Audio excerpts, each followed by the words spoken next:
Not that I think that the Eagles played up to standard in that Panthers game. When it comes to the Eagles defense, they look like the old Eagles out there. But how do we sustain a pass rush on that three-man rotation on the edge position? Can we sustain that with Vic Fangio? Is he going to make changes for Sunday's game and going forward? Obviously, possibilities on guys returning in the future and some injuries to the defense as well that are well missed. And we're going to be talking about all of that in this video. So let's get straight into it all.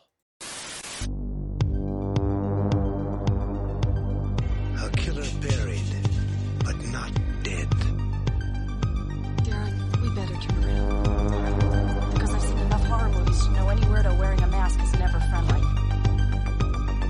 Yo, what is going on, guys? I hope everyone's having a fantastic day. Hope everyone is enjoying their work week. A lot to go over for the Philadelphia Eagles here. It's kind of like you want to take that Panthers game, you want to roll it up in a ball, and you want to throw it out as fast as possible, kind of clean wipe our minds and just forget about it and really move on to bigger and better things going forward. And by the way, this video is sponsored by BetUS, so shout out to them. A lot to discuss here with this defense. Okay, the offense, I'm not going to get into it. We've already kind of talked about it. I think, get the passing game going. Obviously, these quicker starts, come on, Grandpa, let's move this offense. Let's go. I don't got all day here. So that's where we're at with the offense pretty much. So I think things are going to be fine. When it comes to this defense, and I know that they will never revert back to how they played in that Panthers game because it was god-awful ugly. They looked like the old Eagles that had no talent in the secondary, just a defensive line that, did bar nothing. The only sack that you got in this game was with Zach Baun. Couldn't really touch Bryce Young last week. And it was a little annoying seeing these missed tackles, and they just didn't look like themselves. The worst game the Eagles played defensively post-bye week last week versus the Panthers. But I think really when it comes to this defensive line, we talk about the edge rush position. We talk about the three-man rotation that we have right now, okay, that it seems sustainable. I won't take last week into effect too much unless they play like this every single week. But obviously, the main guy up front that we really need to try to get free is obviously Jalen Carter, okay? The difference from Carter from last season to this season is the guy has a high motor through all four quarters of the game this season in 2024. The guy is relentless. The guy is not getting the sack numbers up like we're expecting, but it doesn't matter because he is being disruptive and he is just going ham in the backfield, which is helping other guys make plays. So that's fantastic. It helps the linebackers, helps ruin some of the protection that they have, the timing of specific plays. So Jalen Carter has been that guy for us in the middle. And it really starts with our two DTs in Jordan Davis and Jalen Carter. And because last week when your DTs were getting double teamed because your edge rushers weren't doing much, the offensive line was pretty much like, yeah, you know what? This is going to be easy because there's not really a big threat on that edge that's getting pressure. Let's just double team those tackles and let's run the football,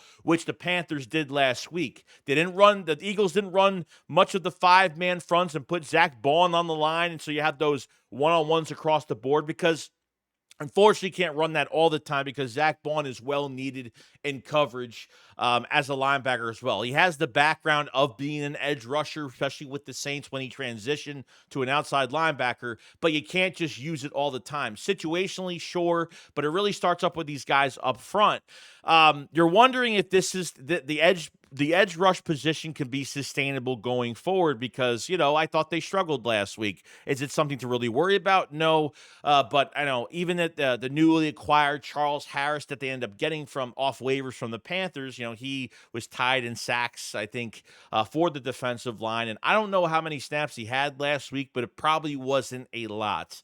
Okay, so I'm not trying to compare last game to what we have to do in the future, but, you're going to be getting some guys back soon. I mean, look, Bryce Huff is going to be coming back really soon, probably the next couple weeks. Another couple weeks, the season's going to be over almost at that point. The second to last game, he'll probably be back. What are we really expecting from Bryce Huff going forward? Because Bryce Huff is going to take snaps away from other guys. Maybe Eagle fans will be pissed off at this and say, let's keep the three-man going and kind of phase Bryce Huff out. But they honestly can't do that because he's getting paid a lot of money, and, he's getting this, minor surgery that's going to be nothing, for him to be healthy. And I want Bryce Huff to come back and really just start getting pressures, and just, I'm not expecting him to do well. I don't know. Is this man ever going to live up to anything in Philadelphia on this big contract, 50 something million dollars? I forgot what it was. I'm not really sure. The Hassan Reddick replacement. Look, if he wasn't getting paid the money that he was getting paid, I would honestly use him as a third down edge rusher, but the Eagles can't do that now because he's making so much money. So you really can't use him in that way unless he takes a big pay cut or they do something with him next year. But that's kind of what I'm talking about here. Nolan Smith is hit and miss in some games, has played well. And as the last couple weeks, he's kind of been outright and a little disappeared. Josh Sweat is doing whatever he can. He's being disruptive. Brandon Graham's out for the year. Obviously, that was a big hit that really took a toll on our defense, our defensive line. Only getting to Bryce Young one time. And obviously, the tackling was really bad in that game. So, like I said, you want to just throw out that game away as much as possible. That wasn't Vic Fangio's defense that was out there last week. But Bryce Huff before this, when the season started, he wasn't doing nothing. He's got what? He's got 2.5 sacks on the season. He's got 5 tackles as of right now. You're expecting hopefully more from Jalen Hunt because he is just starting to get reps the last couple games. So you got to be really patient. I know we're trying to rush this thing, but we have to be patient with Jalen Hunt. But the Bryce Huff situation, like after post bye, they started to use him in a 4-point stance, which was great. Okay, which he should have been earlier in the season. He's got no get off. He's got no explosiveness standing up in a 2-point stance. Why are you acquiring a guy for a lot of money? Okay, you sign a guy for a lot of money. You're not even using him from a technique standpoint where he thrives the most. And post bye week, I felt like we were trying to give him as many compliments as possible. So, good pressure. This guy's getting paid a lot of money and we're just throwing these little compliments. If he could just do 2% well in a game, we feel comfortable with it, and he's just been bad. And it's not his fault. It's the Eagles for just throwing money at him and saying, hey, come to Philadelphia. We need you badly because we couldn't keep Hassan Reddick. That's pretty much how this whole thing went as a, depth edge rusher. So I know it's not important right now, but he'll be back in a couple weeks, and he's going to take snaps away from the other guys. Not a whole bunch. I don't think as soon as he comes back, they're going to throw him as many snaps. I think he'll gradually work his way up, but I don't think he should have more snaps than Josh Sweat, obviously, not more than Nolan Smith. And I think Jalen Hunt is in deserving of more snaps to see what he could do. And, your third-round pick needs to produce. It's not his fault. The Eagles never threw him on the field earlier in the season. Just special teams and barely played a couple snaps in some cases. Had an ankle injury for a couple weeks, so he missed a lot of snaps. Didn't come into that Rams game till the fourth quarter for 9 snaps. And, so kind of upped his snaps a little bit. But like I said, we got to be patient with this. So we got to wrap up. We have to be disruptive. And the edge rushers have to produce. Otherwise, the DTs are going to have a harder time. And if edge rushers are not being a big threat on the field, then your DTs are going to get double teamed, and it's going to be a long day. And teams are going to gash us with the run game, and that's what happened last week with Hubbard. 60-something yards in the first half. I think he hit over 1,000 yards for the season at the end of that game, with 2 running backs already being hurt in that game, and Hubbard was really the only running back that was there. So, this is my main concern to say this edge rush position, they have got to play harder and play better. They just have to play better. You know what I mean? Even without them playing better, it's like I said, it's going to be tough for Jalen Carter and Davis and some of these guys to really be as disruptive as they could be. But, a little bit of help on the edge will be great to get Bryce Huff back. And obviously, hopefully Jalen Hunt can be a little bit better. Nolan Smith, like I said, the last couple weeks have been kind of crazy. So that's really where we've been with this defensive line. Like I said, that last game against the Panthers, crumble it up, throw it away, and you're hoping that Fangio is going to they shouldn't play like that every week. That was just an out of pocket game for them, unfortunately. I think for everybody, the entire team played horrible. But going into other news for the Eagles, we're siding on some of the injuries that have been going on. So a lot of guys early in the week, they had walkthroughs early in the week. A lot of guys had rest days like A.J. Brown, Mekhi Becton, Landon Dickerson, Darius Slade, Josh Sweat. But all of them did participate in Thursday's practice. Now, one is Reed Blankenship, which he was active. I think he was limited in practice, if I'm not making a mistake there with him. So he actually he was limited at the start of the week, for Thursday's practice. I think he was limited, which isn't a bad thing at all, coming back from that concussion. You definitely saw a difference, even though the whole defense didn't play well. But, Reed Blankenship, man, is a fantastic player. Thank God we have him for another year. Trisha McCollum was having some issues.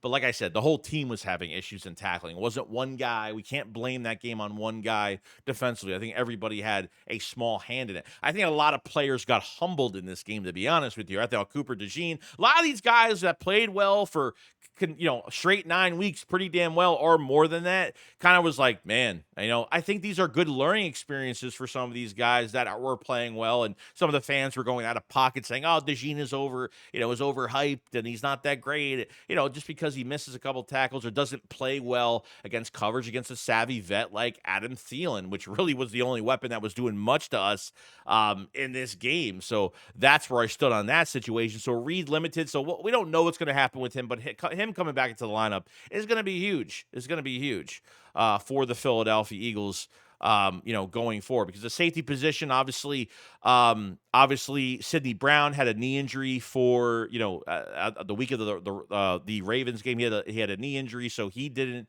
play in that game.